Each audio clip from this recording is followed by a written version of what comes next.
Market లో invest చేసి మీ డబ్బులు డబుల్ చేసుకోవాలనుకుంటున్నారా? సుందరరామిరెడ్డి గారి లైవ్ సెమినార్ కి అటెండ్ అవ్వండి. నమస్తే రమగారు. నమస్తే జయ. రమగారు, ఏమైనా మాయలు మంత్రాలు ఇలాంటి ఉన్న స్టోరీస్ ఏమైనా ఉన్నాయా?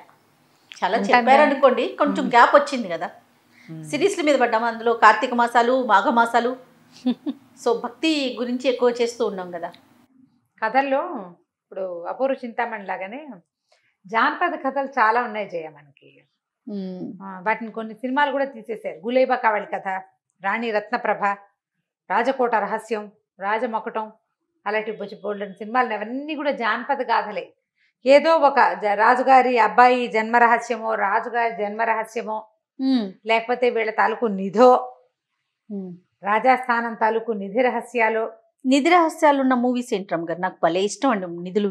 లక్ష్మీ కటాక్షం, లక్ష్మీ కటాక్షం అవన్నీ కూడా ఎక్కడో నిధి. వీళ్ళు దానికోసం పరుగులు పెడుతూ ఉంటారు. మధుబాబు గారి నావెల్స్ లో కొన్నిట్లలో నిధి రహస్యాలు ఉన్న కథలు, బ్రహ్మాండమైన జానపదాలు ఉన్నాయని, చాలా బాగుంటాయి. మంచి మంచి కథలు చదవాలి వాటిని. తర్వాత ఏమో గుప్త నిధులు, మంత్రాలు, మంత్ర ఖడ్గాలు. అమ్మవారిదేమో పచ్చల హారం, ఏదో దొంగలు దొంగతనం చేస్తారు. కాళికాదేవి పచ్చల హారం. ఇది లక్ష్మీ కటాక్షమా? అప్పుడు ఇది ఇంకోట. ఇట్లా లక్ష్మీ కటాక్షంలో ఒక ప్రత్యేకమైన గుర్తు ఉంటుంది చేతిలో. ఆ గుర్తున్న వాడికే ఆ నిధి లభిస్తుంది. ఫలానా పుట్టుమచ్చ ఉన్నవాడికి అది లభిస్తుంది. అంటే చెక్కడు దొరకడు, కదలడు వదలడు లాంటివి బోల్డ్ సినిమాలు ఉన్నాయి మనకి. అందులో ఈ కథా పరంపరలో భాగంగానే బాలనాగమ్మ కథ. బాలనాగమ్మ కథని బుర్ర కథల వాళ్ళు పాడతారు, ఒగ్గు కథల్లో చెప్తారు. బాలనాగమ్మ చాలా చక్కటి మంచి కథ. అది 40లో ఒకసారి, 45లోనో 47లోనో ఒకసారి, తర్వాత మళ్ళీ 59లో ఒకసారి, 2 సార్లు మన వాళ్ళు తీశారు సినిమాగా. 2 తెలుగు సినిమా. రామారావు గారు, అంజలిదేవి యాక్ట్ చేసింది ఒక సినిమా. తర్వాత ఏమో మన ఆయన పేరు గోవిందరాజుల సుబ్బారావు గారు, తర్వాత కాంచనమాల యాక్ట్ చేసింది ఒక సినిమా. 2 సినిమాలు ఉన్నాయి. అయితే గోవిందరాజుల సుబ్బారావు గారు యాక్ట్ చేసింది మేము ఒకసారి మా ఊర్లో వస్తే చూస్తే అంతా ముక్కలు ముక్కలు ఎగిరిపోయి బాగా చూడలేకపోయాం. బాగానే ఉంది, అది కూడా బాగా చూడలేకపోయాం. ఇక ఎన్టీఆర్ అండ్ అంజలిదేవి గారు యాక్ట్ చేసిన సినిమాలు మాత్రం ఒక 5-6 సార్లు మా చిన్నప్పుడు చూసేవాళ్ళం. బాలనాగమ్మ ప్రతిసారి చూసేవాళ్ళం. అదేదో మాయమంత్రాలు ఉంటాయి, పిల్లాడు ఎక్కడికో ఎగిరిపోతాడు, గండభైరుండ పక్షులు, మాంత్రికుడి ప్రాణం చిలకలో ఉండటం, అవన్నీ కొంచెం ఇంట్రెస్టింగ్గా ఉంటాయి. కథ చాలా బాగుంటుంది. ఎప్పుడు దాకా చెప్పలేదు. బాలనాగమ్మ సినిమా ఉంది, ఎన్టీ రామారావు గారు, అంజలిదేవి గారు యాక్ట్ చేసింది. సినిమా ఆసక్తి ఉన్న వాళ్ళు చక్కగా యూట్యూబ్లో డౌన్లోడ్ చేసుకుని చూసేయండి. తప్పకుండా కథ మనం చెప్పేద్దాం. పూర్వం భూచక్రపురం అనే ఊరికి నవభోజరాజు అని ఒక రాజుగారు ఉండేవారు. ఆయనకి భార్య ఉండేది భూలక్ష్మ గారు. భూలక్ష్మి ఆవిడ పేరు. ఈ భూలక్ష్మీదేవికి ఎప్పటికీ సంతానం కలగల. ఎంతకాలమో సంతానం కోసం చూశారు. పెద్దవాళ్ళు అయ్యారు వాళ్ళు. మామూలుగా ఈ రాజుల పెళ్ళిళ్ళు, రాజకుమారులు అప్పట్లో కొంచెం చిన్నతనంలో వివాహాలు చేసేవాళ్ళు. సంవత్సరాల తరబడి చూసినా ఆయన ద్వితీయ వివాహం చేసుకోలేదు, పట్టపురానికి పిల్లలు కలగలేదు. అయితే ఆవిడ వాళ్ళ గురువు గారిని ఒక ఆయన్ని ప్రార్థించారు, ఒక మహర్షి.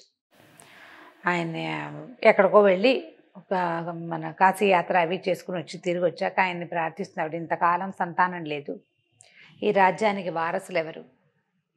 పోనీ ద్వితీయ వివాహం చేసుకోవటం వీళ్ళ సాంప్రదాయం కాదు, పిల్లలు లేరు, ఎవరినో తెస్తే వాళ్ళు మా సంతానం కారు అని ఆవిడకి నాకు మాతృత్వం మధురిమ చూడాలనుందని ఆవిడ పరిపరి విధాలుగా దుఃఖించి ఆయన్ని ప్రార్థిస్తుంది. అయితే ఆయన ఏమన్నాడంటే, యాత్రల్లో భాగంగా నేను ఒక విషయం తెలుసుకున్నాను.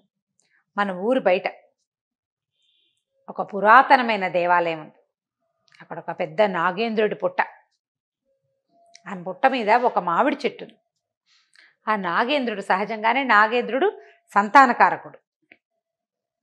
నువ్వు వెళ్ళి ఆ నాగేంద్రుడిని ప్రార్థించి ఆ మామిడి చెట్టు పండు ఒకటి తెచ్చుకోగలిగావా, నీకు సంతానం కలుగుతుంది. 5 తలల నాగు అందులో ఉంటాడు ఆయన అని చెప్పేసరికల్లా ఈవిడేం చేసింది, శ్రమ కూర్చుకుని అక్కడికి కాలి నడకన వెళ్ళాలి, రాచరికాన్ని వదిలిపెట్టుకోవాలి. శ్రమ కూర్చి సంతానం కోసం, స్త్రీలకు అంత తాపత్రయం ఉంటుంది పాపం. అంతా నడిచి నడిచి నడిచి వెళ్ళింది. అక్కడ గుట్టల్లే ఉంది, ఆ గుట్ట ఎక్కింది.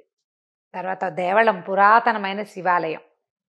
అక్కడ ఒక పెద్ద దేవాలయంలోకి వెళ్ళి దండం పెట్టుకుంది. పక్కన ఒక పెద్ద వల్మీకం, చాలా పెద్ద పుట్ట. ఆ పుట్ట పక్కనే ఒక పెద్ద మామిడి చెట్టు, చెట్టు నిండా విరగ్గాసి ఉన్నాయి పళ్ళు. ఆయన ఏం చెప్పాడంటే, ఎక్కువగా ఆశపడకు, ఒక్క మామిడికాయ కోసుకుని తెచ్చుకో.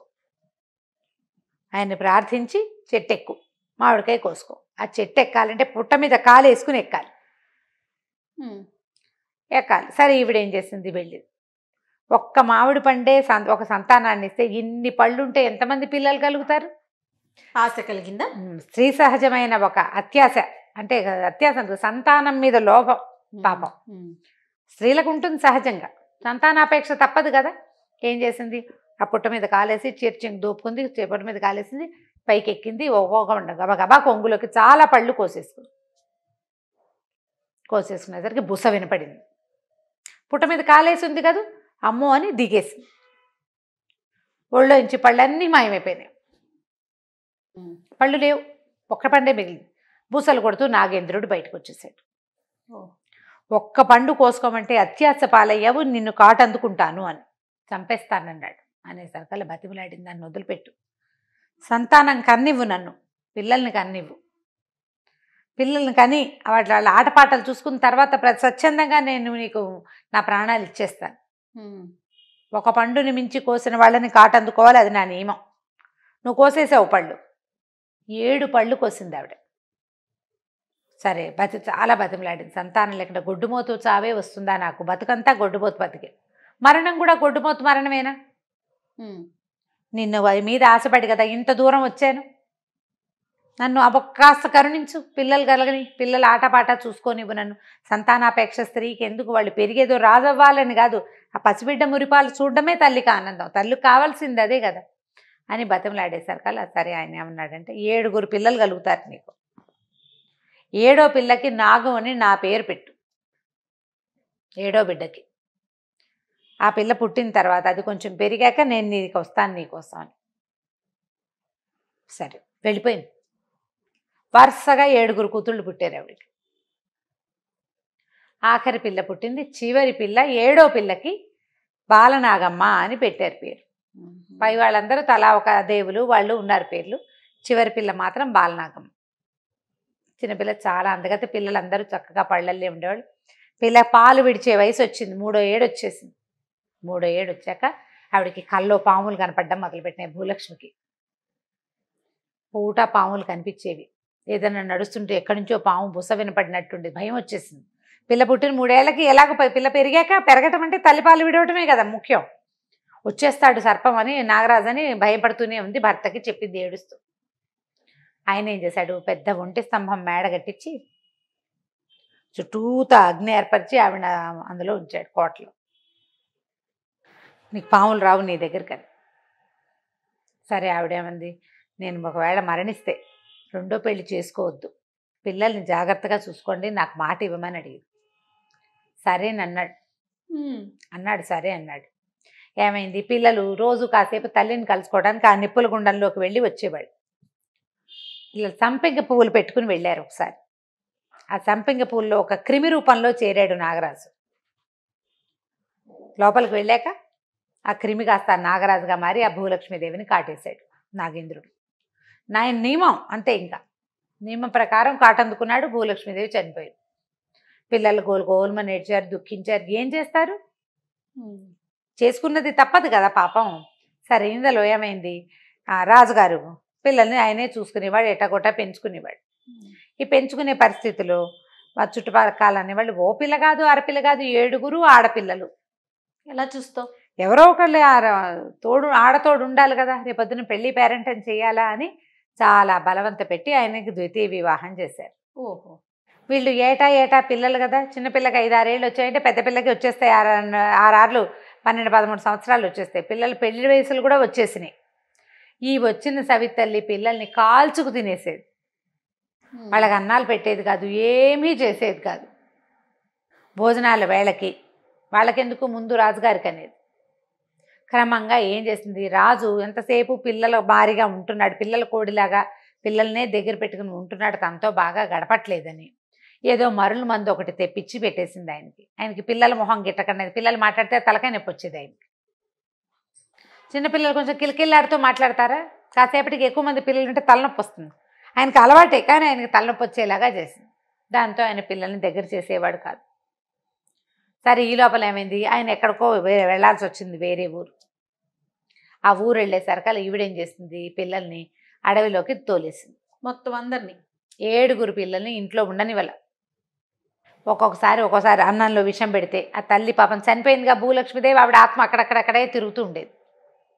పిల్లలు విషాహారం తినబోతారని ఆ విషం పిల్లి రూపంలో వచ్చి పడగొట్టేసేది. తర్వాత కాపాడేవారు. ఒక గదిలో పడుకోబెట్టిన పిల్లలకి లోపలికి మంచి విషపు పొగ, సాంబ్రాణిలో విషం కలిపి ఆ పొగ ఇచ్చేది. ఈవిడ పెద్ద గాలిలాగా వచ్చి పొగ అంతా చిమ్మగొట్టేది. అంతకంటే ఏం చేయలేదు పాపం. సవితిని ఏమైనా చేయగలిగే శక్తి ఆవిడకి లేదు, పిల్లల్ని కాపాడుకుంటూ ఉండేది. ఇంతలో ఈ రాజుగారు ఊరు వెళ్ళిన సందర్భం చూసుకుని ఈ మారుడు తల్లి ఏం చేసింది, ఈ 7 ఆడపిల్లల్ని అడవిలోకి వదిలిపెట్టింది. వదిలేసరికల్లా పాపం ఏం చేస్తారు, ఆ అడవిలోనే చిన్నపిల్లని, ఆఖరి పిల్లకి 5 ఏళ్ళు వచ్చినాయి, తల్లిపోయిన 2 ఏళ్లకే ఇదంతా. ఈ 2 ఏళ్ళు కూడా పూర్తి కాల. ఆ పెద్ద అక్కయ్యలు చిన్నపిల్లని ఎత్తుకుని మొత్తానికి ఎట్లా కొట్ల ఓ అడవిలో చేరిపోయి ఏదో కాయ కసరు తిని అక్కడే మెల్లిగా ఎటాగొట్ట ఉండి తిరుగుతూ ఉండేవాళ్ళు. ఈ తల్లి ఆవిడ అక్కడ చేరి ఆ వనదేవతలతో స్నేహం చేసి తన పిల్లల్ని వాళ్ళు కాచుకునేలాగా, వేరే ప్రమాదాలు రాకుండా, వాళ్ళకి జంతువుల నుంచి ప్రమాదాలు రాకుండా, వేరే కొత్త మనుషులు ఎవరైనా వచ్చి, ఆడపిల్లలు కదా, అవునవును, ఆవిడే కాపాడుతుండేది. అయితే ఆవిడ ఏం చేసిందంటే, ఆవిడకి పానుగంటి రాజ్యానికి ప్రభువు ఆవిడ అన్నదమ్ముడు రామవర్ధిరాజు. ఆయనకి కల్లో కనపడి నా పిల్లలు అడవిలో మగ్గుతున్నారు, పిల్లల్ని తీసుకొచ్చి పెంచుకోమని కల్లో చెప్పింది. ఈయన ఏం చేశాడంటే, అసలు పిల్లలు ఊళ్ళో ఉన్నారా లేదా అని ఆ ఊరికి చారుల్ని పంపించి తెలుసుకున్నాడు. ఆడపిల్లలు ఊళ్ళో లేరు, తండ్రి ఊళ్ళో లేడు. ఈ సవితల్లి అంత మంచిది కాదు. దాంతో ఈయన చెల్లెలు తనకి కల్లో కనపడింది నిజమే, తనకేమీ ఊహ కాదు, ఇది కరెక్టేనని ఆ అడవంతా వెతికిచ్చి ఈ ఆడపిల్లలు ఎక్కడున్నారో చూసి ఆయనకి 7 కొడుకులు. ఈ 7 కొడుకుల్ని అడవికి పంపించాడు. వాళ్ళంతా వెతికి మేనత్త కూతుళ్ళని సాధించుకున్నారు. మొత్తానికి ఆ అడవిలో పెరిగిన ఆడపిల్లల్ని ఇంటికి తెచ్చుకున్నారు. తెచ్చుకుని ఆయన 7 అబ్బాయిలకి 7 అమ్మాయిలని ఇచ్చి పెళ్లి చేశాడు. ఈ ఆఖరి అమ్మాయి అయిన బాలనాగమ్మని కార్యవర్ధిరాజు, ఆయన ఆ చివరి కొడుకు, అతను పెళ్లి చేసుకున్నాడు. చాలా పరాక్రమశాలి ఆ చివరివాడు. ఈవిడేమో మహాసౌందర్యవతి, అతను చాలా పరాక్రమశాలి. పై వాళ్ళందరూ కూడా పరాక్రమవంతులైనా ఇతను చాలా గట్టివాడు అనమాట. ఒక్కొక్కళ్ళు కొంచెం షార్ప్గా ఉంటారు కదా. సరే వివాహం అయింది, హాయిగా ఉండేవాడు. కొన్నాళ్ళకి పెద్దక్కయ్యల కంటే ముందే గర్భవతి అయింది బాలనాగం. సరే గర్భవతి అయింది, వాళ్ళంతా బాగా జాగ్రత్తగా చూసుకున్నారు. మిగిలిన వాళ్ళకి పిల్లలు పుడతారు ఇహనో ఇప్పుడో అనుకుంటున్నారు. ఇంతలో ఏమైంది, వీళ్ళు గండికోట యుద్ధం ఏదో వచ్చింది వాళ్ళకి అవతల రాజ్యాల్లో. ఈ రాజ్యాలకి వెళ్ళవలసిన రోజు వచ్చింది. అక్కడికి వెళ్ళాలి, అక్కడ యుద్ధం జరుగుతుంది, ఆ యుద్ధానికి వెళ్ళాలి వీళ్ళు. ఈ అమ్మాయికి కనే రోజులు దగ్గరకు వచ్చినాయి. ఈయన ఏమన్నాడంటే, ఈ పిల్లకి గండం ఉందని జాతకులు జ్యోతిష్యంలో చెప్పారనమాట. ఆఖరి అమ్మాయికి పిల్లవాడు పుట్టాకో పుట్టడానికి ముందో ఒక గండం ఉంది. ఆ గండం వల్ల ఈయన ఏం చేశాడంటే, ఆ ఊరు వెళ్తూ వెళ్తూ నువ్వు గడప దాటి వెళ్ళకు, గడపలకి రక్షలు కట్టించాము, నువ్వు ఇంట్లోనే ఉండమని చెప్పాడు. సరే ఉంటానంది. బయట ఏం చేశాడు, ఒక రేఖ లాంటిది బాణంతో గీశాడు. ఈ గీత దాటపోక, ఆ రక్ష ఇక్కడ దాకా ఉంటుంది. ఇంట్లో ఎవరైనా వాళ్లే వచ్చి నిన్ను పలకరిస్తారు కానీ నువ్వు మాత్రం వెళ్ళొద్దు, ఇల్లు దాటద్దన్నాడు. ఆస్థాన జ్యోతిష్కుల చేత ఆ ఇల్లు అష్టదిగ్బంధనం చేయించి అన్ని రక్షరేఖలు కట్టించారు. పురుట్లో ఏదైనా తేడా వస్తుందని వీళ్ళంతా వెళ్ళిపోయారు. తర్వాత ఏం జరిగిందో వచ్చే భాగంలో తెలుసుకుందాం. తప్పకుండా రమ్మగారు. నమస్తే. నమస్తే జయ.